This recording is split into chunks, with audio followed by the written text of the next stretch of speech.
احدہ کسی کو بھی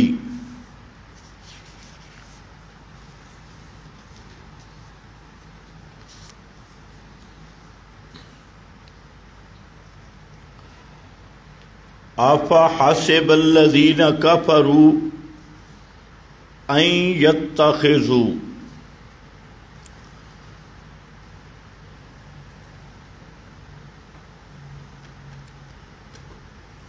عبادی من دونی اولیاء۔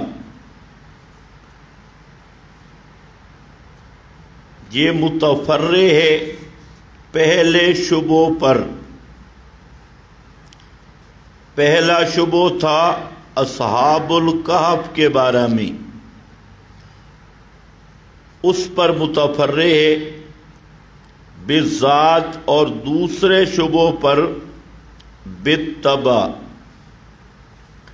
افحسب الذین کفروا، کیا خیال ہے ان لوگوں کا کفروا جنہوں نے کفر کیا۔ کفر کا لغت میں معنی ہوتا ہے کسی چیز کو چھپانا، الستر، اور کفر کہتے ہیں حق کو جان بوجھ کے نہ ماننا، اور شریعت میں کفر نام ہے کسی قطعی چیز کا انکار کرنا، جو کتاب و سنت سے قطعی طور پر ثابت شدہ چیز ہے اس کا انکار۔ یہ شرعی کفر ہے جو آدمی کو ملت اسلام سے نکال دیتا ہے۔ باقی اعمال پر کفر کا اطلاق، یہ کفرن دون کفرن ہے۔ کفرن دون کفرن مطلب کہ وہ اعمال کفریہ ہیں لیکن عامل ملت اسلام سے خارج نہیں ہوتا، تو اصل کفر کا دار و مدار شرعی کفر کا ہے کسی قطعی امر کا انکار کرنا۔ افحسب الذین کفروا، کیا خیال ہے کافروں کا ان یتخذوا عبادی من دونی اولیاء، یہ کہ بنایا انہوں نے میرے خاص بندوں کو۔ عبادی کی اضافت تشریفی ہے، خاص بندوں کو، من دونی میرے سوا، اولیاء کارساز، حاجت روا، مشکل کشا۔ انا اعتدنا، بے شک ہم نے تیار کر رکھا ہے جہنم، جہنم کو، للکافرین، واسطے کافروں کے، نزلا، بطور مہمانی کے۔ نزلاً جہنم کے لیے بولنا، یہ اس کو کہتے ہیں استعارہ تحکمیہ، استعارہ تحکمیہ، نزلاً۔ یہاں پر ان یتخذوا عبادی، آج کے اہل بدعت غیر اللہ کی پکار اور غیر اللہ کی عبادت سے جہاں منع کردہ آیات سنتے ہیں تو ان کے مولویوں نے عوام کو ایک پٹی پڑھا رکھی ہے کہ اس سے مراد بت ہیں۔ جہاں پر بھی قرآن میں من دون اللہ، من دونی، من دونہی، یہ کلمات آئے ہیں تو یہ ہیں بتوں کے لیے، اس لیے کوئی آیت بھی پڑھی جائے تو اہل بدعت فوراً کہہ دیتے ہیں کہ یہ بتوں والی آیتیں ہیں، اور ساتھ ہی فتویٰ صادر کرتے ہیں کہ بتوں والی آیات انبیاء پر اور اولیاء پر چسپاں کرنا یہ سب سے بڑی بے ادبی اور گستاخی ہے، اور یہ کفر ہے، انبیاء کی اولیاء کی عظمت کا انکار ہے۔ یہ طریق پہلے شیعوں کا تھا، پھر اس کو رضا خانیوں نے لیا، اور اب خیر سے اس کو ہمارے للڑ برادری دیوبندی حضرات جو اصلی دیوبندی کہلواتی ہیں انہوں نے بھی یہ کام شروع کر دیا، اور انہوں نے بھی کہا کہ جہاں پر من دون اللہ من دونی کے کلمات ہیں، اس سے مراد بت ہیں۔ تو پہلی بات تو یہ ذہن میں رکھ لو کہ من دون اللہ یا من دونی یا من دونہی، ان کلمات کا معنی کسی لغت میں بت نہیں۔ عربی لغت کوئی کتاب بھی اٹھائیں تو ان کلمات کا معنی لغتاً بت نہیں۔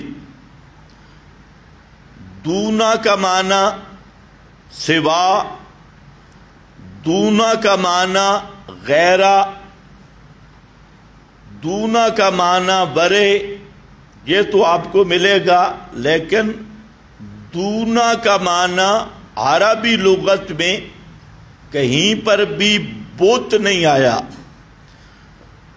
نمبر 2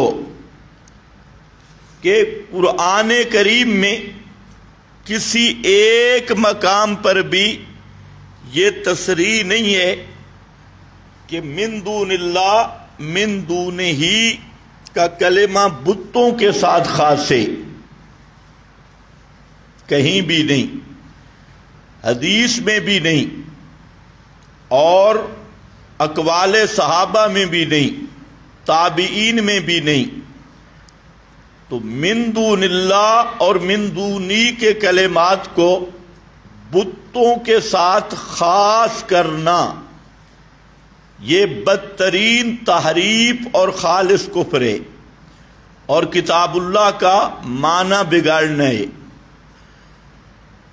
بعض حضرات مفسرین کی بعض عبارتوں سے اہل بدعت کو دھوکہ لگا یا لوگوں کو دھوکہ دیا کہ بسا اوقات مثلا جلالین ہے تو کئی مقام پہ وہ من دون اللہ آئے تو ایل اسنام نکال لیتی ہیں، لیکن جو تفسیر پڑھنے پڑھانے والا ہے اسے پتہ ہے کہ مفسر کبھی لغوی معنی بیان کرتا ہے، کبھی مرادی معنی بیان کرتا ہے، اور کبھی حقیقی معنی بیان کرتا ہے، کبھی مجازی معنی بیان کرتا ہے، کبھی سیاقی معنی بیان کرتا ہے، اور کبھی تفسیر بے فردن کا ذکر کرتا ہے، یعنی جو تفسیر کے متعدد افراد ہوتے ہیں اس میں کسی ایک کو ذکر کرتا ہے مشہور کو،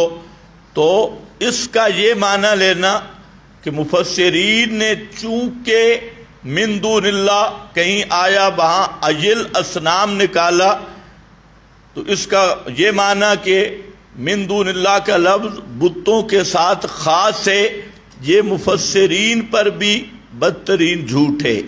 وہی مفسرین دوسرے مقام پہ من دون اللہ من دونی کا معنی انبیاء اولیاء خود کرتی ہیں اسی تفسیر میں۔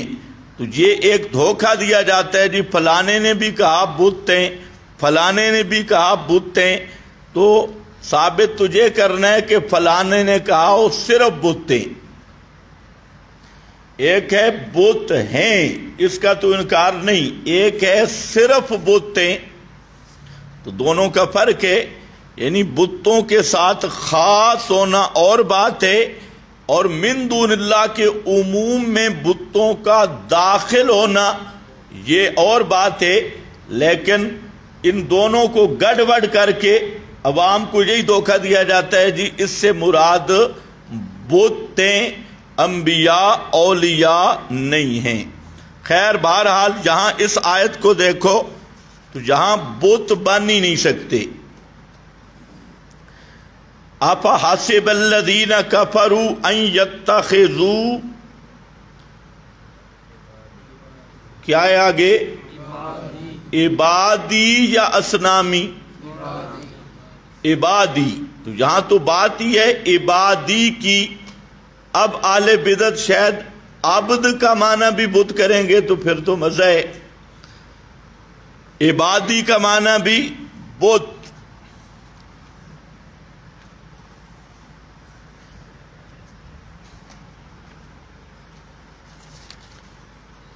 تو پھر پتہ نہیں عبدہ و رسولہ کا کیا معنی کریں گے۔ عبد کا معنی اگر بت کریں تو عبدہ و رسولہ کا کیا معنی کریں گے۔ تو یہ قرآنی تحریف ہے، جس طرح یہودی تورات کو بدلتے اسی طرح اہل بدعت قرآن کو بدلنے کی کوشش کرتے ہیں اور خود نہیں بدلتے۔ اب یہاں پر دوسری بات سمجھیں، أَفَحَسِبَ الَّذِينَ، بولو کیا ہے آگے، سب بولو کیا ہے، کافروا۔ ایک اور طبقہ اٹھا، اس نے کہا کافر کو بھی کافر نہ کہو۔ ایک مولوی صاحب کہہ رہے تھے یا ایھا القل یا ایھا الکافرون، کہتے ہیں یہ صورت منسوخ ہے، قل یا ایھا الکافرون یہ صورت منسوخ ہے۔ ایسے بے ایمان بھی ہیں، تو اب یہ بھی منسوخ ہوگا، فَحَسِبَ الَّذِينَ كَفَرُوا۔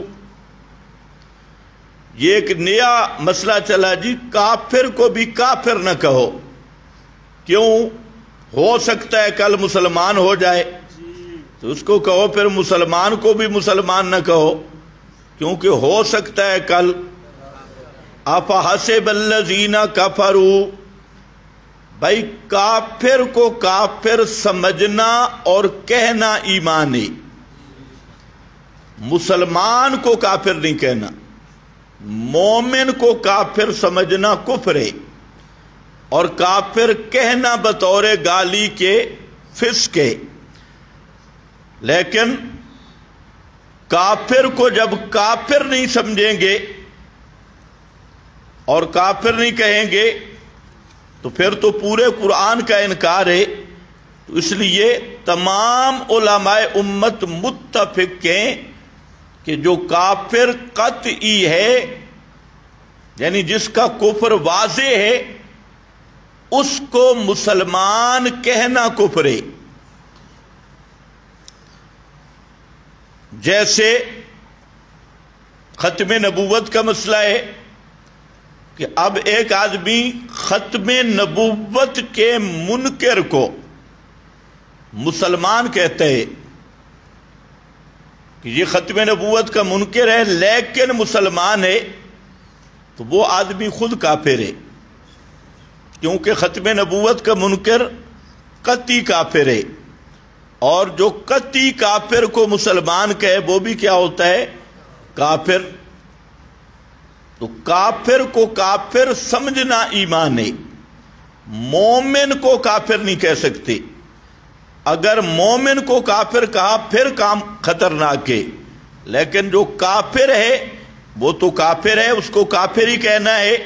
یہ ایک نئی تحریک چلی کہ کافر کو کافر نہ کہو۔ اب دیکھو کتنے فتوے آ رہے ہیں اس رکوع میں۔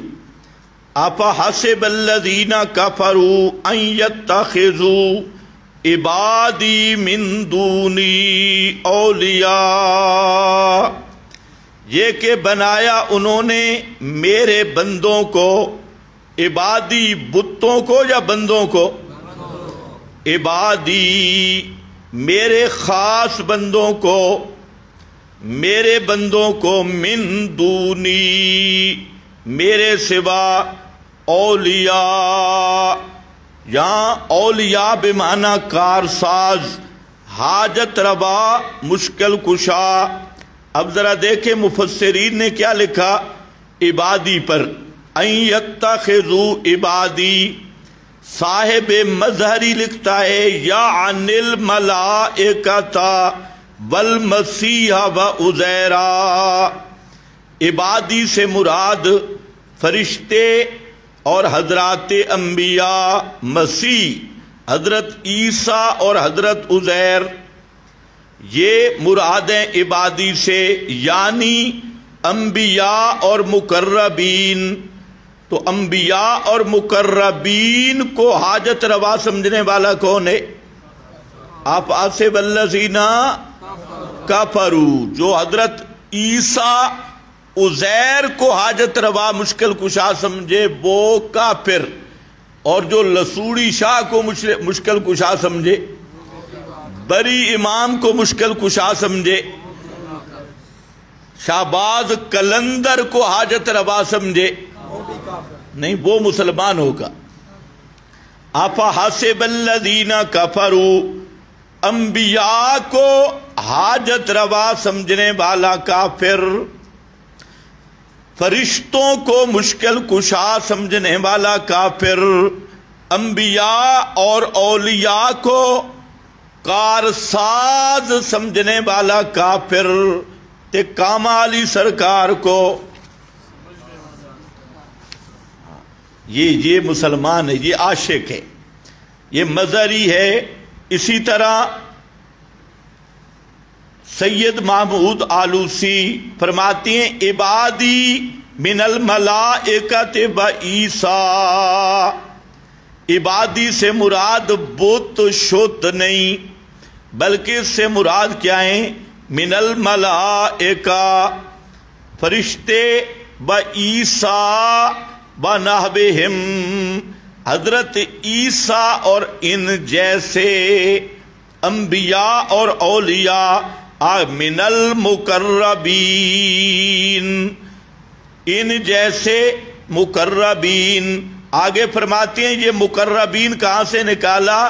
عبادی کی اضافت تشریفی ہے، اس اضافت سے مقربین معلوم ہوتے ہیں، یہ روح المعانی ہے۔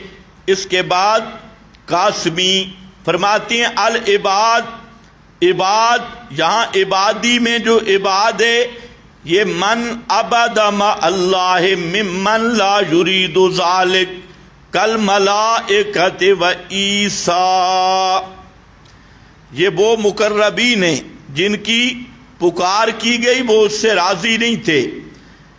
اسی طرح جہاں آ گیا جلالین والا بابا، کیونکہ سارے حوالے کس جلالین میں لکھا ہے جی اجل اسنام، اب یہاں اس آیت پہ جلالین والا بھی کہتا ہے عبادی اے ملائکتی و عیسیٰ و عزیر من دونی، کہ جہاں عبادی سے مراد بت شت نہیں بلکہ کیا مراد ہیں؟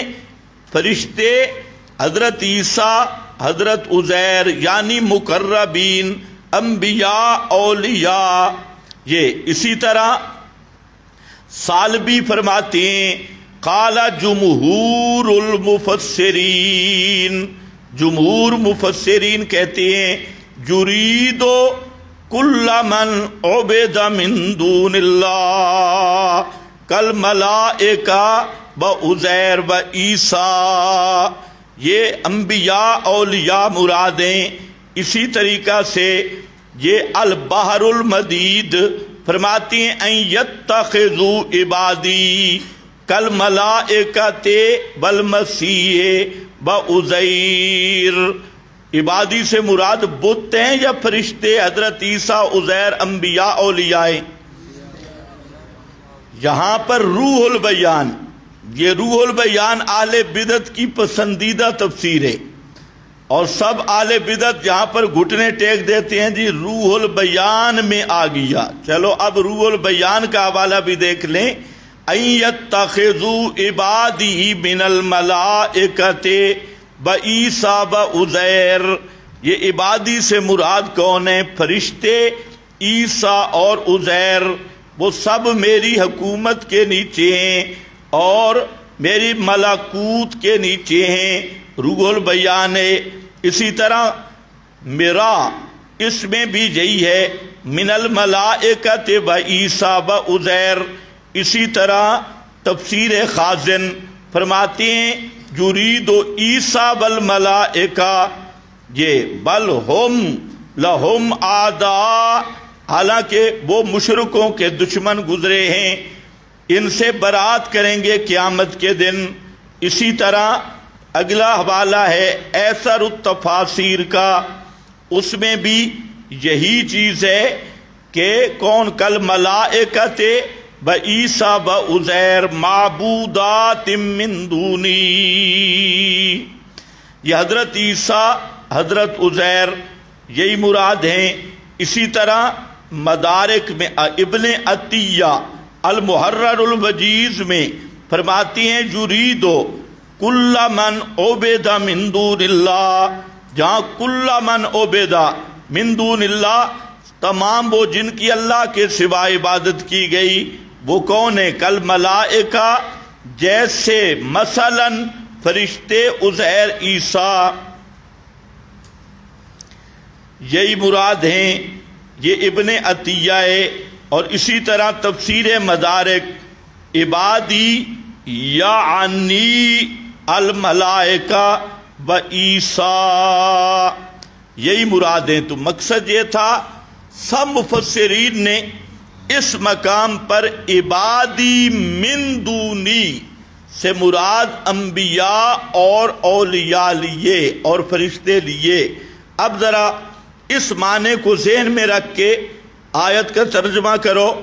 آفا حاسب الذین کفروا، کیا خیال ہے ان لوگوں کا، کفروا جنہوں نے کفر کیا، یہ کہ بنایا انہوں نے میرے بندوں کو، یعنی انبیاء اولیاء کو، میرے سوا اولیاء حاجت روا اور مشکل کشا، جو اللہ کے بندوں انبیاء کو حاجت روا اور مشکل کشا کار ساز سمجھے، اس کو قرآن کافر کہہ رہا ہے یا ہم کافر کہہ رہے ہیں؟ یہ تو سری آیت ہے۔ اب ہمیں گالیاں دینے کی بجائے رخ پھیرے قرآن کی طرف کہ قرآن ان لوگوں کو کافر کہہ رہا ہے جو علی کو مشکل کشا سمجھے۔ غازی عباس پنج تن پاک جب حضرت عزیر مسیح انبیاء کو حاجت روا مشکل کشا سمجھنے والا کافر ہے، تو علی اور عباس اور پنج تن پاک اور 12 اماموں کو مشکل کشا اور حاجت روا سمجھنے والا بھی کافر ہے۔ اِنَّا آتَدْنَا جَہَنَّمَ لِلْكَافِرِينَ، بے شک ہم نے تیار کیا ہے جہنم کو واسطے، نہیں کافر کو کافر نہ کہو، یہ للکافرین کون ہیں؟ یہی کافر ہیں جن کا اوپر ذکر ہوا، انبیاء کو حاجت روا سمجھنے والے کافر، انبیاء کو کارساز سمجھنے والے کافر۔ للکافرین نزلا، ازروئے مہمانی کے، قل حل ننبئکم، یہ دفع شبہ ہے۔ شبہ یہ ہے کہ انبیاء اولیاء کو کار ساز سمجھنے والے مشرک بظاہر بڑے نیک بزرگ ہوتی ہیں، بڑی نیکیاں کرتی ہیں،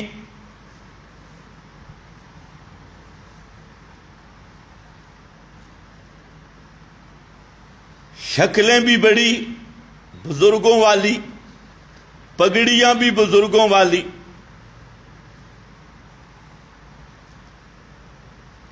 اعمال بھی بظاہر بڑے نیک کرتی ہیں، ان کا کیا بنے گا؟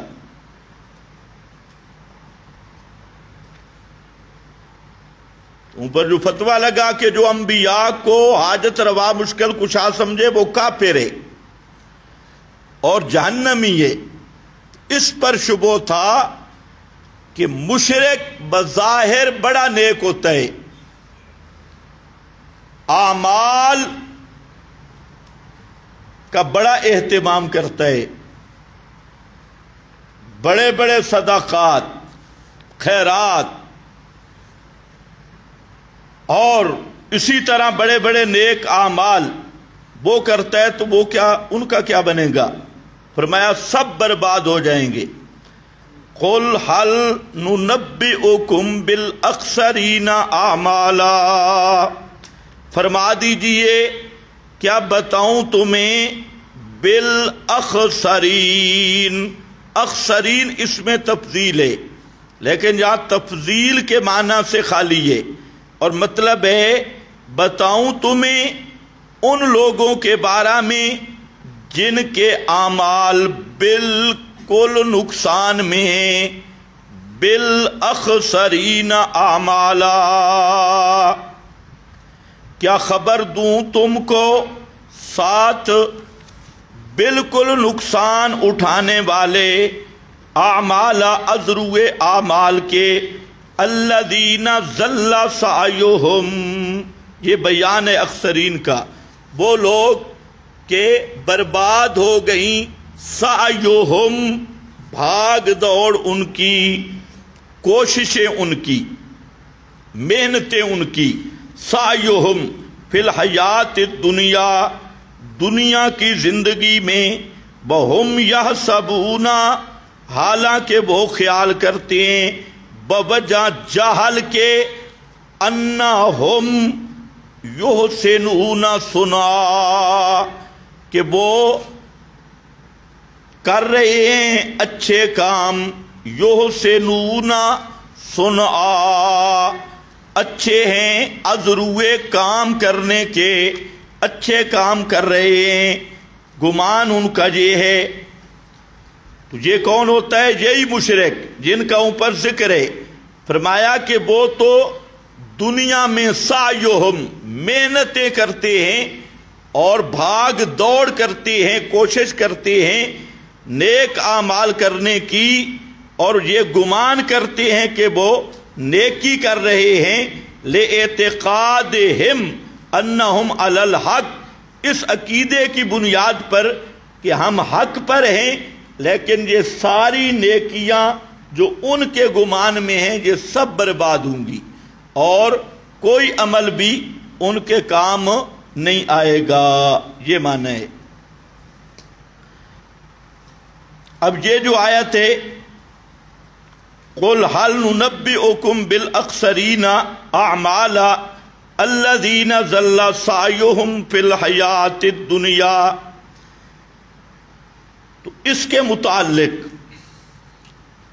آپ کے پاس حضرت علی المرتضیٰ رضی اللہ تعالیٰ عنہ کا قول ہے کہ اس سے مراد کون ہے؟ انہم اہل الاہواء، فرماتی ہیں اس آیت سے مراد اہل بدعت ہیں۔ یہ بھی ایک مسئلہ ہے، کہتے ہیں یہ آیت فلاں کے بارے میں نازل ہوئی، ہم پر فٹ ہو رہی ہے، چسپاں کر رہی ہے، اس لیے یاد رکھو کہ العبرۃ لعموم اللفظ لا لخصوص السبب، سب مفسرین کے یہاں ضابطہ ہے کہ اعتبار خاص جن کے بارے میں آیت نازل ہوئی اس سبب کا اعتبار نہیں ہوتا، بلکہ آیت کے الفاظ کو دیکھا جاتا ہے۔ تو اب یہاں مراد کیا ہے؟ یعنی اس میں داخل ہیں کون؟ انہم اہل الاہواء، اہل اہواء، اہل بدعت، الذین خالفوا اہل السنت، جنہوں نے اہل السنت کی مخالفت کی۔ تو اہل السنت کون ہے؟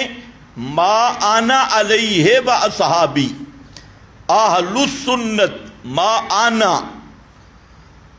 اور الجماع اصحابی، آج کل تو اہل سنت پر بھی قبضہ کرنے کی کوشش کی جا رہی ہے. ہر بدعتی کہتا ہے میں اہل سنت ہوں، ہر بدعتی، اور اس پر پھر قبضہ کرتا ہے. حالانکہ اہل سنت کا معیار کون ہے؟ جو نبی کریم صلی اللہ علیہ وسلم اور صحابہ کے طریق پہ، جو پیغمبر اور صحابہ کے طریق پہ چلنے والے ہیں، یہ ہیں اہل السنت والجماعت. اور اہل السنت والجماعت کا ماخذ بھی یہی ہے، ما آنا یہ سنت ہے، اصحابی جماعت ہے. اور جو اہل السنت والجماعت ہے یہ ناجی جماعت ہے. اور اس پر پہلے قبضہ رضا خانیوں نے کرنے کی کوشش کی اہل السنت، لیکن ان بیچاروں کا جو دماغی توازن ہے وہ زیادہ تر ہو گیا، کیچڑ بن گیا، اس لیے انہوں نے کام الٹا کر دیا. تھا اہل السنت والجماعت، ما آنا پہلے ہے، اصحابی بعد میں، لیکن انہوں نے کیا جماعت اہل السنت،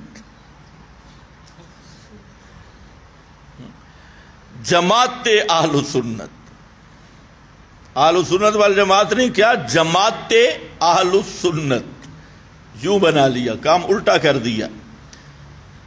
پھر ان سے پوچھو جس چیز کا نام بریلویت ہے، جن اعمال کا نام بریلویت ہے، وہ کیا ہیں؟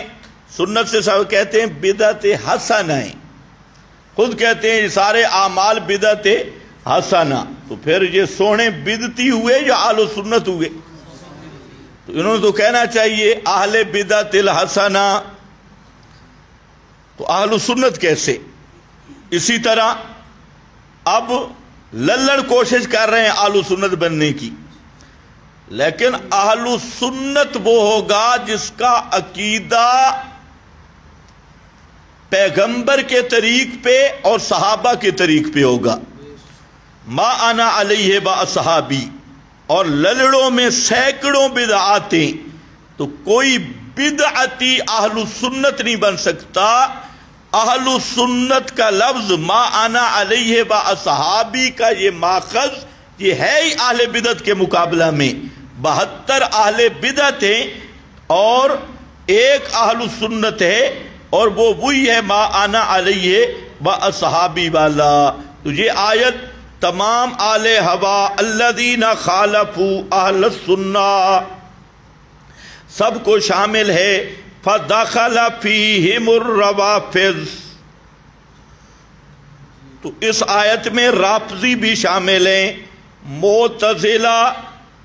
معتزلہ بھی شامل ہیں، اور تمام بقیہ بدعتی بھی.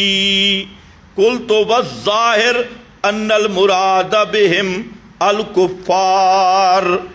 مظہری کہتا ہے کہ ظاہر ہے کہ اس سے مراد کافر ہیں، کیونکہ للکافرین.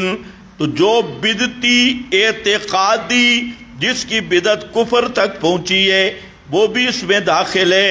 اسی طرح علی ابن ابی طالب ضحاک تابعی ہے، اور حضرت علی المرتضی یہ معروف مشہور صحابی، وغیر واحد اور بے شمار لوگوں نے کہا ہم الحروریہ یہ خوارج ہیں. ومعنی ھذا ان علی ان ھذہ الآیۃ الکریمہ تشمل. یہ آیت یہود و نصارہ کو جیسے شامل ہے اسی طرح حروریہ کو بھی شامل ہے. حروریہ اہل بدعت کا ایک خاص فرقہ ہے، خوارج، ان کو بھی شامل ہے.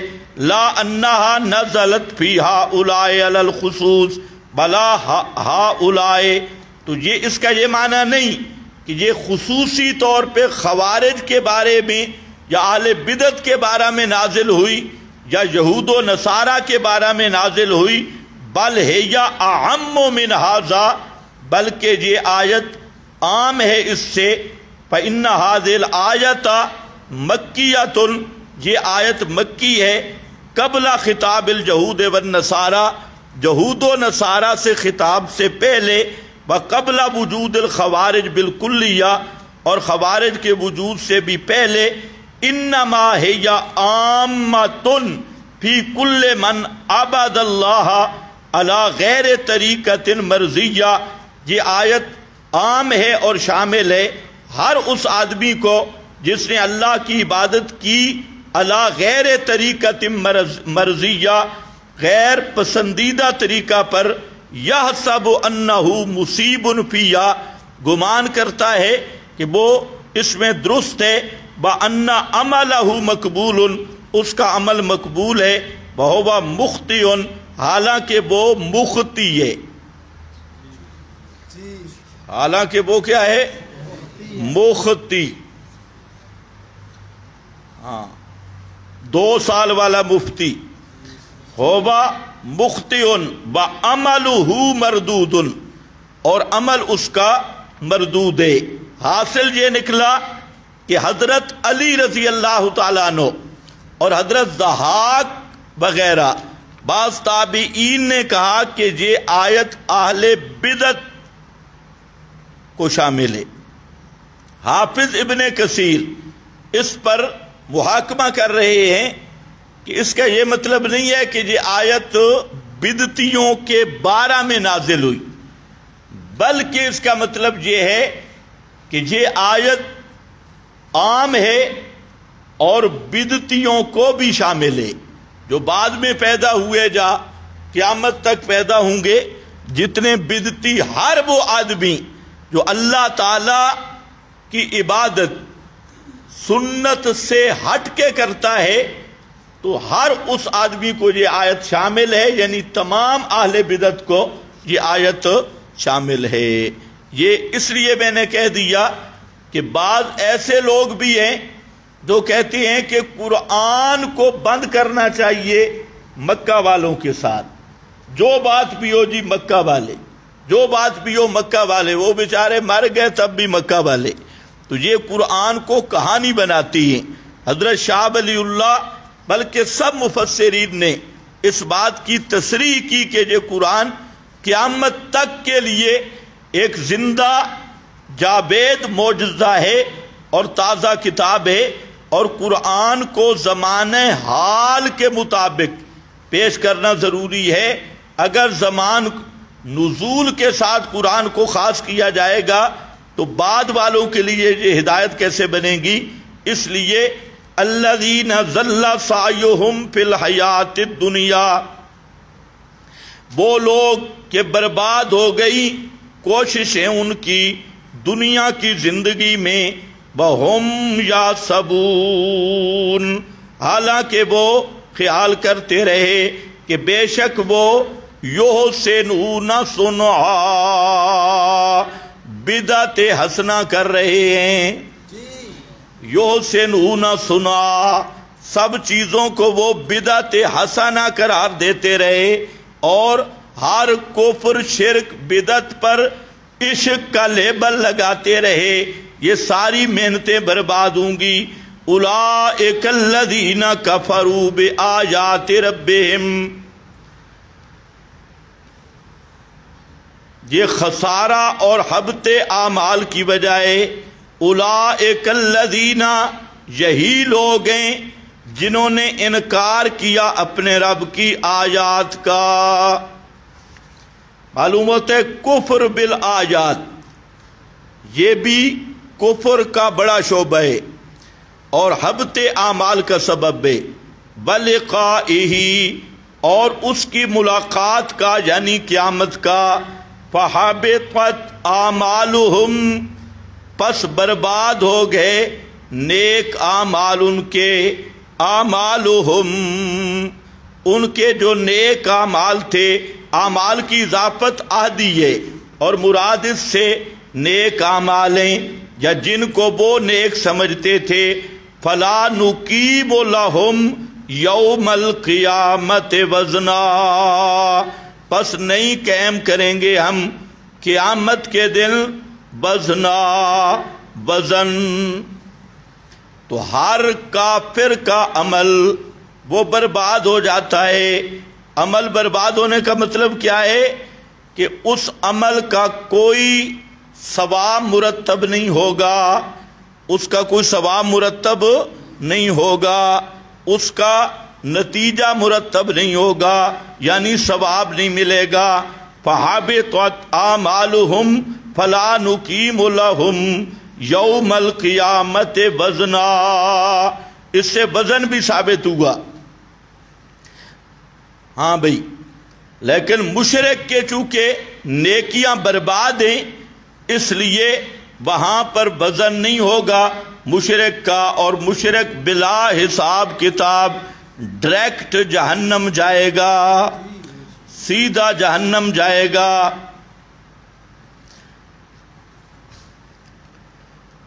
حضرت ابو ہریرہ رضی اللہ تعالیٰ عنہ بیان کرتے ہیں رسول اللہ صلی اللہ علیہ وسلم سے کہ اِنَّهُ لَيَأْتِ الرَّجُلُ الْعَظِيمُ، قیامت کے دن ایک آدمی لایا جائے گا جو بڑا السمین، موٹا تازہ ہوگا، لگتا ہے کوئی پیر ہے، سمین، صحیح موٹا تازہ سنڈا، یوم القیامہ، قیامت کے دن، لا یزن عند اللہ جناح بعوضہ، اللہ کے ہاں اس کا وزن مچھر کے پر جتنا بھی نہیں ہوگا۔ فرمایا قال اقرؤوا فلا نقیم لہم یوم القیامت وزنا، پڑھ لو یہ آیت، حدیث کا ماخذ بتائے، صحیح حدیث کا ماخذ کیا ہے؟ قرآن، جہاں پر بھی حدیث کا ماخذ بتائے اقرؤوا فلا نقیم لہم یوم القیامت وزنا، یہ پڑھ لو، یہی آیت کہ نہیں قائم کریں گے ہم ان کے لیے قیامت کے دن وزن۔ یہ بخاری شریف 4769 رقم۔ عن ابی ہریرہ رضی اللہ تعالیٰ عنہ قال قال رسول اللہ صلی اللہ علیہ وسلم یؤتی بالرجل، لایا جائے گا آدمی الاکول الشروب، بڑے کھانے والا۔ بعض آدمی ہوتے ہیں 7 گدھوں جتنا کھا جاتی، کھانے کے ماہر، پینے کے امام، شروع العظیم فیوزن بحبت، اس کو ایک دانہ کے ساتھ وزن کیا جائے گا تو اس کے برابر بھی نہیں ہوگا، سرسوں کے دانے جتنا وزن بھی نہیں ہوگا۔ وَقَرَا فَلَا نُقِيمُ لَهُمْ يَوْمَ الْقِيَامَةِ وَزْنًا، قیامت کے دن ان کا وزن قائم نہیں کریں گے۔ یہ ابن ابی حاتم، ابن کثیر ہے۔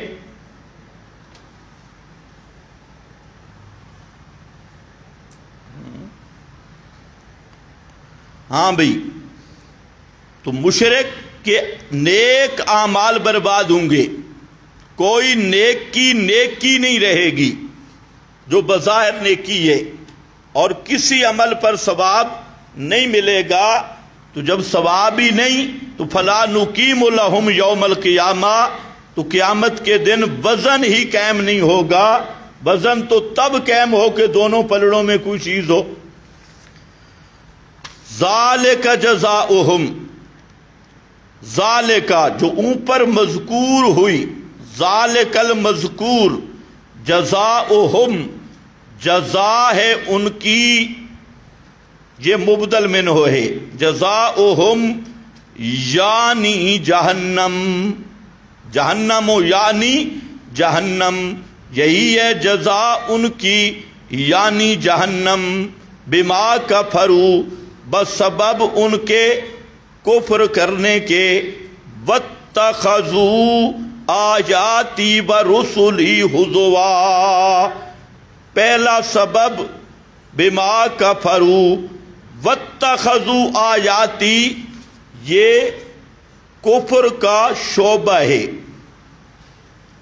بما کفروا، کفر کے کئی شعبے ہیں، ایک شعبہ کفر کا ہے آیات اور رسول کے ساتھ مذاق کرنا، اللہ تعالیٰ کی آیات کی توہین، انبیاء اور رسول کی بے ادبی اور توہین اور تحقیر، یہ کفر کا ایک شعبہ ہے۔ ویسے کفر عام ہے اور اس کا ایک خاص شعبہ ہے اتخاذ آیات والرسل محذوبا، انبیاء اور اللہ تعالیٰ کی کتابوں اور آیات کا مذاق کرنا۔ اسی سے علماء نے یہ مسئلہ لیا ہے کہ کسی شرعی حکم کی تحقیر، بے ادبی اور توہین، کسی نبی کی بے ادبی اور توہین، کسی آیت کی بے ادبی اور توہین، یہ خالص کفر ہے اور آدمی کو اسلام سے خارج کر دیتا ہے۔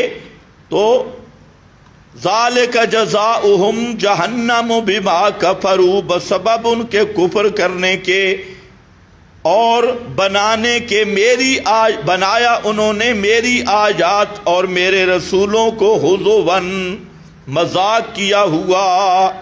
تو کسی شرعی مسئلے کا جیسے انکار کفر ہے، اسی طرح مذاق بھی کفر ہے، کسی سنت کی تحقیر بھی کفر ہے۔ اسی سے امام ابو یوسف رحمہ اللہ نے وہ مسئلہ بیان کیا کہ کسی آدمی کے سامنے کدو کی سالن کا تذکرہ کیا جائے کہ نبی پاک صلی اللہ علیہ وسلم کو پسند تھی اور وہ نفرت کا اظہار کرے اور اس کے ماتھے پر نفرت کے آثار ہوں، تو اس کو مرتد سمجھ کے قتل کر دیا جائے گا۔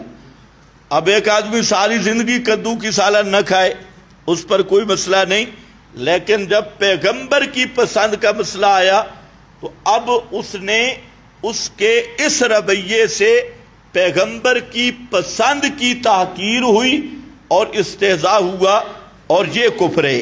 اور اس کا ماخذ یہی ہے، تمام مالکی، شافعی، حنبلی، حنفی علماء متفق ہیں کہ جو پیغمبر کریم صلی اللہ علیہ وسلم یا کسی نبی کی ادنا سے ادنا تحقیر اور توہین کرے، وہ قطعی کافر، مرتد اور واجب القتل ہے۔ تو ماخذ یہی آیت ہے، وَاتَّخَذُوا آیَاتِي وَرُسُلِي ہُزُوًا۔ اسی طرح اللہ تعالیٰ کی کتاب کی کسی آیت کا مذاق اڑاتا ہے، کسی آیت کی تحقیر کرتا ہے، تو وہ آدمی بھی کافر ہے۔ ان الذین آمنوا وعملوا الصالحات، بے شک وہ لوگ جو ایمان لائے، وعملوا الصالحات، اور کام کیے بھلے۔ پورے قرآن میں آمنوا پہلے، عاملوا الصالحات بعد میں، کیونکہ عقیدہ بنیاد ہے۔ سب سے پہلے عقائد کی محنت ہے، اس کے بعد اعمال کی محنت ہے۔ اور ہمارے جو بسترا کمپنی ہے، یہ عقائد کو برباد کرتے ہیں، اعمال کی محنت کرتی ہیں۔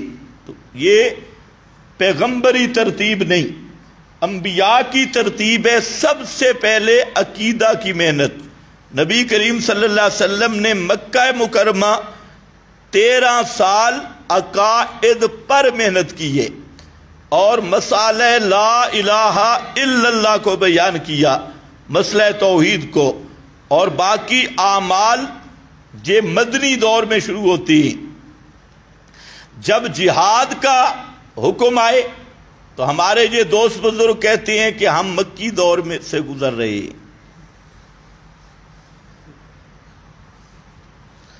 مکی دور سے گزر رہے ہیں۔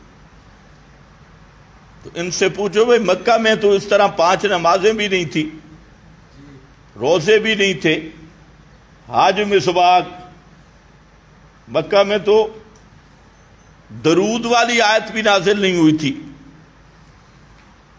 یہ 5 نمازیں، ان کی تفصیل یہ مدنی ہے، آیت الوضو بھی مدنی ہے۔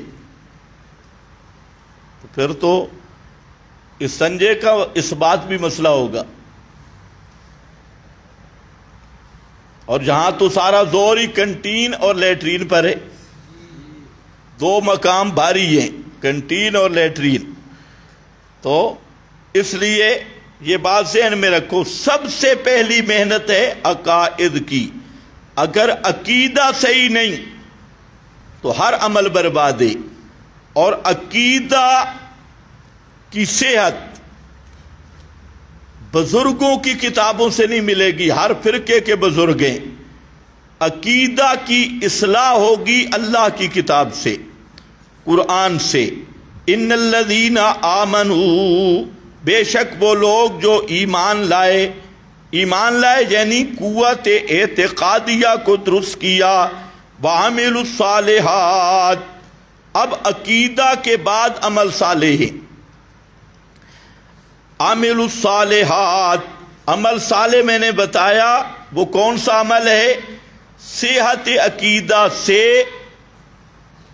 عمل صالح کے لیے شرط پہلی صحت عقیدہ ہے، دوسری شرط صحت نیت ہے، نیت میں اللہ تعالیٰ کی رضا ہو، اور تیسری شرط صحت عمل ہے کہ وہ عمل صحیح ہو، اور عمل کا معیار اور میزان اسوہ رسول ہے صلی اللہ علیہ وسلم، آپ کی اتباع ہے۔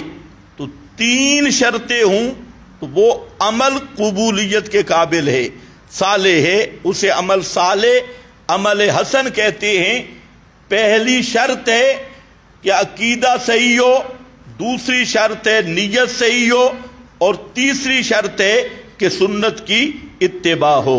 عملوا الصالحات کانت لہم جنات الفردوس نزلا،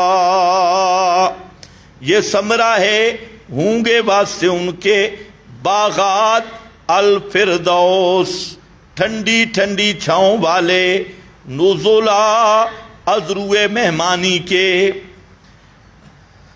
باغات ہوں گے، کئی باغات۔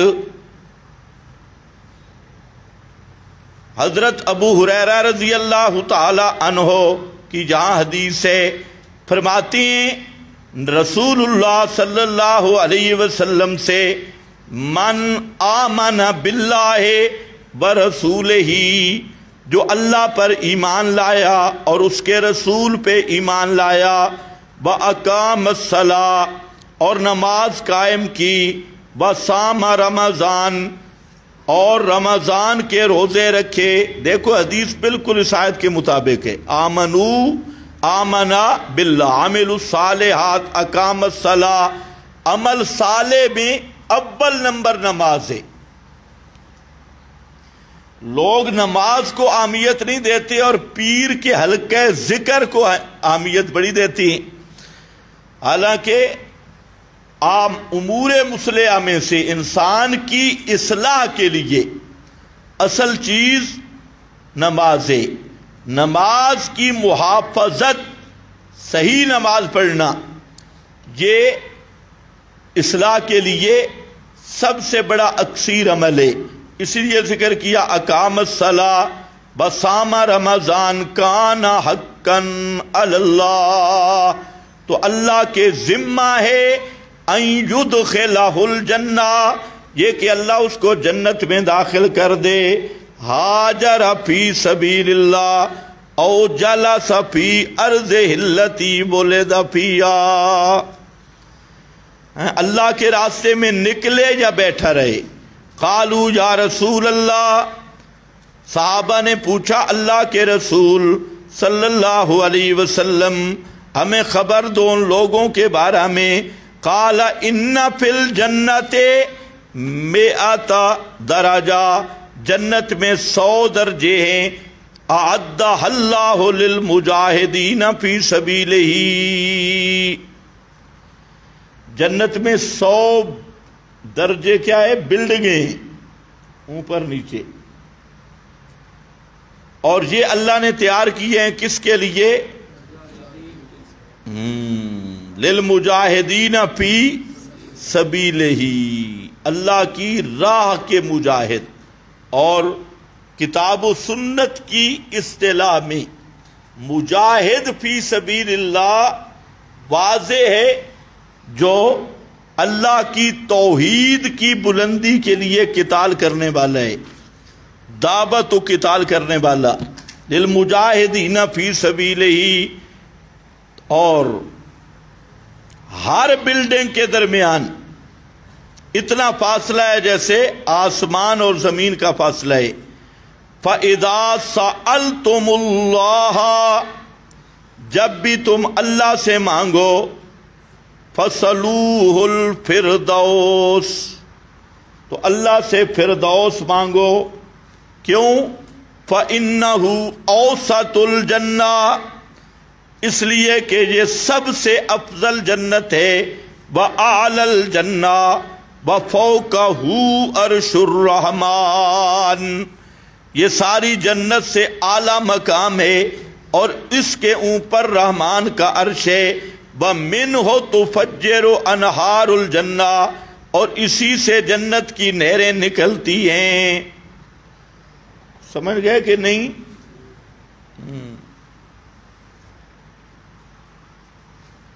یا ابت، حضرت فاطمہ نے کیا کہا تھا؟ یا ابتا من جنت الفردوس مأوا، اے ہمارے ابا جان، ہمیں چھوڑ کے آپ چلے گئے، جنت الفردوس کو ٹھکانہ بنا لیا۔ اب یہ ماسٹر اکاڑوی اینڈ کمپنی، ان کو جنت الفردوس نہیں مل رہی، کہتے ہیں جنت الفردوس مدینے میں آ گئی ہے۔ جنت الفردوس کہاں ہے؟ فوقہ اوسط الجنہ، اعلی الجنہ، اور فوقہ عرش الرحمن۔ جنت الفردوس وہ ہے جس کی چھت رحمان کا عرش ہے۔ ماسٹر اکاڑوی کہتے ہیں رفیق اعلیٰ، اور وہ ساری چیزیں زمین کے نیچے ہیں۔ اور نبی کریم علیہ السلام جب مانگ رہے تھے اللہم الحقنی بالرفیق الاعلیٰ، تو آپ اوپر کہہ رہے تھے، اشارہ اوپر کر رہے تھے، نحو سقف البیت۔ اب ماسٹر کی دلیری دیکھیں، پیغمبر کہتے ہیں اوپر، یہ کہتے ہیں نیچے، یعنی پیغمبر سے مقابلہ ہے۔ اور کمال ہے لڑکا، نبی کی بات نہیں مانے گا، ماسٹر کی مانے گا، ماسٹر کی ٹر پہ اس کا ایمان ہے، اور پیغمبر کے فرمان پہ ایمان نہیں ہے۔ پیغمبر فرماتے ہیں اللہم الحقنی بالرفیق الاعلیٰ، اور ہاتھ اوپر کرتے ہیں یا اللہ مجھے وہاں رفیق اعلیٰ میں پہنچا دے، اور ماسٹر کہتا ہے یہاں رفیق اعلیٰ میں پہنچا دے۔ اب جب رسول کے ساتھ جو جھگڑا کرے وہاں یہاں کا، تو وہ ہے بے ایمان جب بڑا ایماندار ہے۔ تو یہ جنت الفردوس ہے، ساری جنتوں سے اوپر والی جنت، اعلی الجنہ، اوسط الجنہ، خالدین فیہا، ہمیشہ ہمیشہ رہنے والے ہوں گے ان جنات میں، ان باغات میں، لا یبغون عنہا، نہ خود نکلیں گے ان سے، نہ نکالے جائیں گے۔ خالدین فیہا، ہمیشہ رہنے والے ہوں گے ان باغات میں، اور نہیں لا یبغون عنہا، نہیں تلاش کریں گے اس سے، نہیں ڈھونڈیں گے اس سے پھرنا۔ قل لو کان البحر مدادا لکلمات ربی، فرما دیجئے اگر ہو سمندر سیاہی، لکلمات ربی، کلمات سے مراد یا صفات یا معلومات سمندر سیاہی بن جائیں، یا البحر جن سے جتنے سمندر ہیں سب کے سب سیاہی بن جائیں، اور وہ اللہ تعالیٰ کی شانیں لکھنا شروع کریں، عظمتیں، تمام دنیا کے درخت کلمے بن جائیں، اور تمام مخلوق لکھاری بن جائے، اللہ تعالیٰ کی عظمت اور معلومات کو، شانوں کو لکھنا شروع کریں تو 7 سمندر یعنی ساری پانی کی سیاہی ختم ہو جائے گی اور کلمیں گھس جائیں گی، لکھنے والے مر جائیں گے، اللہ تعالیٰ کی کلمات اور معلومات کو لکھ نہیں سکتے۔ یہ کیا ہے؟ عظمت الہی کا بیان ہے، اللہ تعالیٰ کی عظمت، اور مقصد ہے کہ اللہ تعالیٰ کی عظمتیں لا متناہی ہیں، تو متناہی مخلوق اس کا احاطہ کبھی بھی نہیں کر سکتی۔ یہ لو کان البحر مدادا لکلمات ربی، آگے قل انما انا بشر مثلکم، یہ آخری آیت ہے، اس میں خلاصہ صورت ہے۔ قل فرما دیجئے، انما سوائے اس کے نہیں، انا بشر مثلکم، میں بشر ہوں جیسے تم، میں بشر ہوں جیسے تم۔ یہ نہیں ہے کہ اندر سے نور اور اوپر سے بشر، میں بشر ہوں جیسے تم، اندر سے بھی بشر، باہر سے بھی بشر، میں بشر ہوں جیسے تم۔ یوحا، ہاں عظمت اور شان میں فرق ہے، مقام اور عظمت میں فرق ہے، جنس ایک ہے لیکن فرق ہے عظمت میں۔ عظمت کیا ہے؟ بئی کی جاتی ہے میری طرف، تو میں نبی بشر ہوں، تم امتی بشر ہو، تو فرق کس کا ہے؟ عظمت کا ہے۔ یوحا الیہ، تو یہاں پر بعض وہ فرقے ہیں جیسے شیعہ رضا خانی، اصلی رضا خانی، آج کل تو ڈپلیکیٹ رضا خانی پیدا ہو گئے، جدید طرز۔ جو اصل رضا خانی اور اصل شیعہ ہیں وہ انبیاء کی اور خصوصاً نبی کریم علیہ السلام کی بشریت کے منکر ہیں۔ پہلے تو کہتے ہیں بشر کا لفظ ہی انبیاء کی توہین ہے، بے ادبی ہے۔ بشر آکھا تا شر تھی سی، اتو نازل کا ہر تھی سی، تلو دوزخ نو در تھی سی۔ یہ دیوان محمدی خواجہ غلام فرید کا خلیفہ اور احمد رضا کا بڑا معتمد بزرگ ہے۔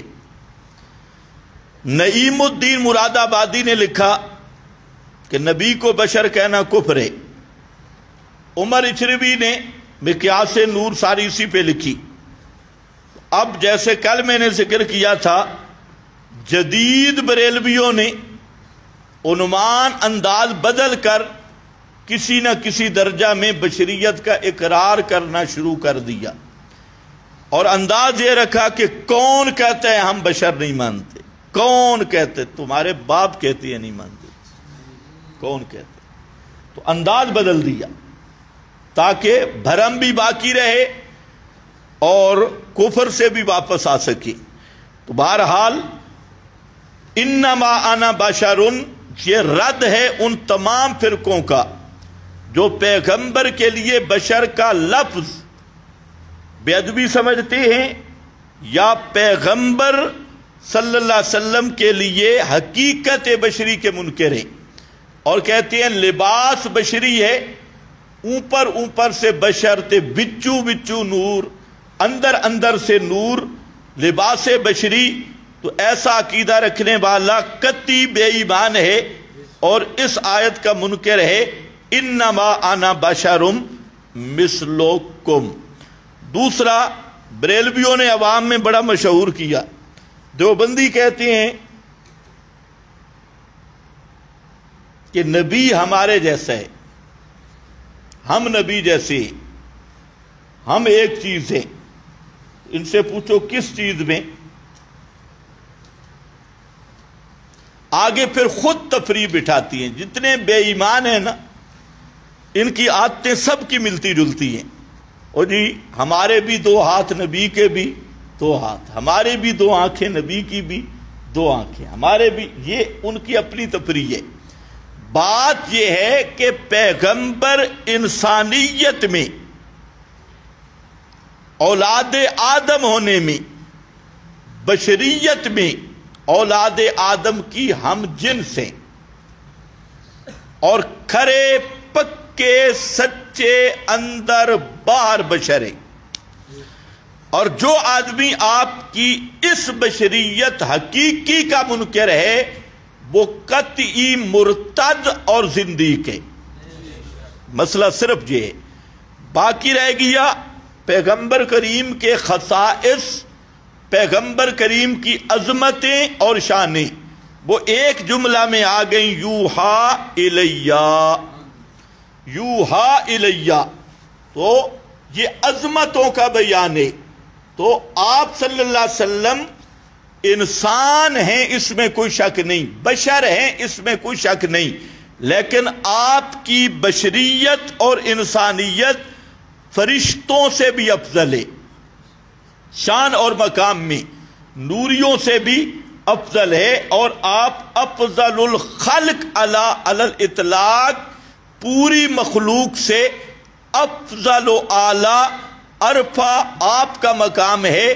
تو شان اور مرتبہ کے لحاظ سے آپ اللہ تعالیٰ کی پوری مخلوق میں اعلیٰ اور افضل ہیں، یہ آپ کی شان اور مرتبہ ہے۔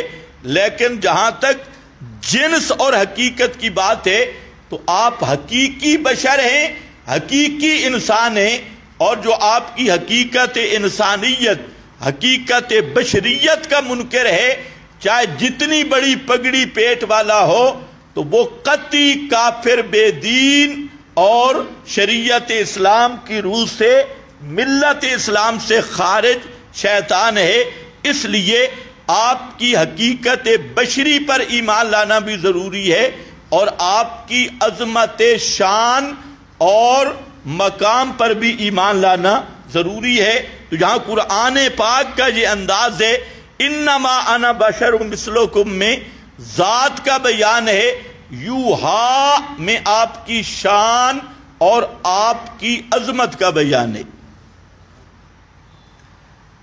اور معنی کیا ہے؟ آنا بشر مثلکم، یہ ہماری بات ہے یا قرآن کی بات ہے؟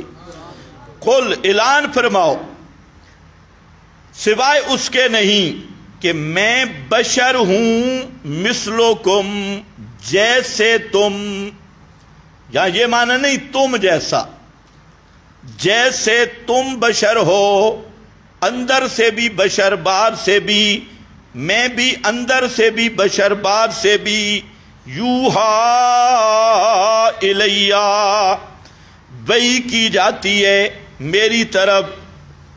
تجھے بشر نبی، تم بشر امتی، اور نبی یوحا الیہ، نبوت میں سب کمالات و فضائل جمع ہیں۔ تو کہتے ہیں یہ شان میں دھوکہ کیا دیتے ہیں؟ دیوبندی نبی کو اپنے جیسا مانتے ہیں۔ میں کہ ایسا کوئی دیوبندی ہے تو اس کو جمعیت علماء اسلام کی رکنیت دے دو۔ ہم ایسے کو مسلمان نہیں مانتے، تم ایسے کو دیوبندی مانتے ہو۔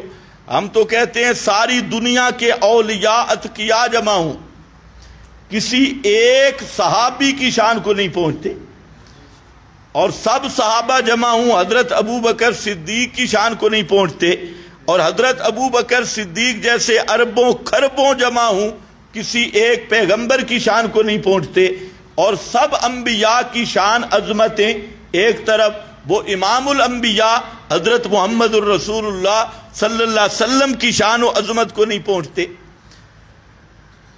تو ہم کہتے ہیں عظمت شان میں تو صحابی جیسا کوئی نہیں بن سکتا۔ اور بہتان لگانے والے کیا لگاتے ہیں؟ جی اپنے آپ کو نبی جیسا کہتی ہیں، عوام کو اشتعال دے، آگے بھی عوام ہوتی ہیں، ان کو جو کہو وہ مانتی ہوں، چھو اتنے گستاخ، اتنے بے ادب، تو بات کو گڑبڑ کرتی ہیں۔ یوحا الیہ انما الہکم الہ واحد۔ ہاں وہی جے آئی، آیت میں 3 چیزیں ہیں، ایک ہے ذات پیغمبر کا تعارف، پیغمبر کی ذات اور حقیقت کا اعلان، یوحا پیغمبر کی شان اور مقام کا اعلان، انما الہکم پیغمبر کے پیغام اور مشن کا بیان، میری طرف وحی کی جاتی ہے، اور وحی کیا ہے؟